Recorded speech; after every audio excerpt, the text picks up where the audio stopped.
অপাহাড়ি প্রতিমন্ত্রীকে পার্বত্য চট্টগ্রাম বিষয়ক মন্ত্রণালয় থেকে প্রত্যাহার ও দপ্তর পুনর্বণ্টন করা।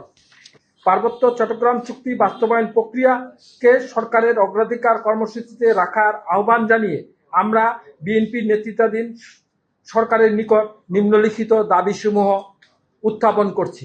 সরকারের 180 দিনের কর্মসূচিতে পার্বত্য চট্টগ্রাম চুক্তি বাস্তবায়নকে অগ্রাধিকার তালিকায় রাখা এবং অপাহাড়ি প্রতিমন্ত্রীকে পার্বত্য চট্টগ্রাম বিষয়ক মন্ত্রণালয় থেকে প্রত্যাহার ও দপ্তর পুনর্বণ্টন করা।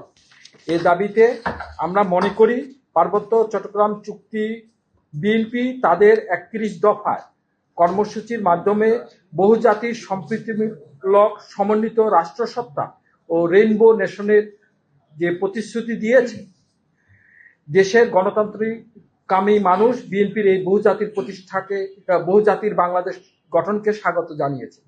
বিএনপির ঘোষিত বহুজাতিক রেইনবো নেশনের বুনিয়াদ মজবুত করার লক্ষ্যে সরকারের উচিত হবে পার্বত্য চট্টগ্রাম চুক্তির সাথে অসামঞ্জস্যপূর্ণ অপাহাড়ি প্রতিমন্ত্রীকে পার্বত্য চট্টগ্রাম মন্ত্রণালয় থেকে প্রত্যাহার করে নেওয়া এবং দপ্তর পুনর্বণ্টন করা।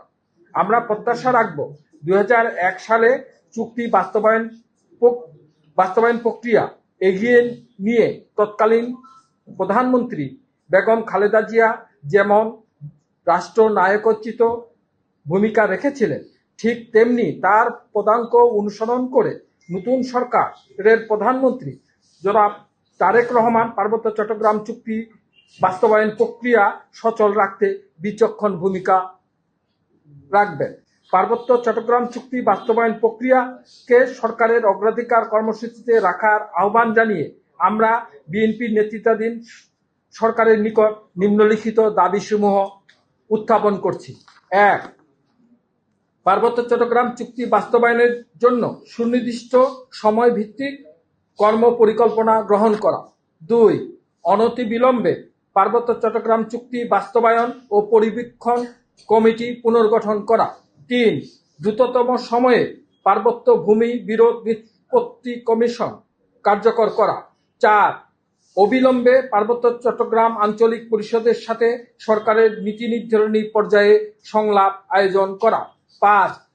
পার্বত্য চট্টগ্রাম চুক্তির সাথে সাংঘর্ষিক হওয়ায় পার্বত্য চট্টগ্রাম বিষয়ক মন্ত্রণালয়ে অপাহাড়ি প্রতিমন্ত্রীকে মন্ত্রণালয় থেকে প্রত্যাহারপূর্বক দপ্তর পুনর্বণ্টন করা।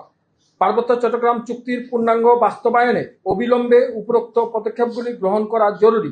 আমরা বিশ্বাস করি সরকার এই পদক্ষেপগুলি 180 দিনের কর্মসূচির অগ্রাধিকার তালিকায় রেখে দ্রুততার সাথে পাহাড়ের শান্তি, ন্যায় বিচার ও সাম্য প্রতিষ্ঠার দিকে অগ্রসর হবে। আপনাদের সকলকে পুনরায় ধন্যবাদ।